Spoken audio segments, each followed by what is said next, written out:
ایران، سعودي، بحرین، عراق، قطر او متحده عربي امارات په نښه کړي. بشپړ جزئیات په ویډیو کې تر پایه وګورئ. پاتمنو لیدونکو ستړي مه شئ.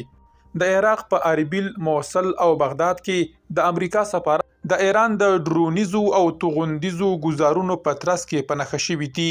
په همدې وخت کې راپورونه ښیي چې په سعودي عربستان کې څو ډرونونه نسکور شوي او په بحرین کې د امنیتي خبرداري زنګونه هم وهل شوي دي. د قطر په پلازمینه دوحه کې درانده غږونه اوریدل شوي او د امنیتي تدابیرو په توګه ځینې مهمې سیمې لنډمهاله خالي شوي دي. د راپورونو له مخې د ښار په منځنیو سیمو کې ځینو اوسیدونکو ته د موبایل په وسیله خبرداری ورکړل شوی و چې سملاسي له سیمې ووځي.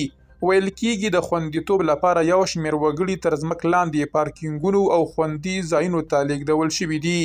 د قطر د دفاع وزارت ډیره کړې چې د دغه هیواد د هوایي دفاعي سیستم د توغندیز ګزار هڅه شنډه کړې ده. د چارواکو لخوا د وګړو د خوندیتوب لپاره د ځینو سیمو تشول اړین بلل شوي وو.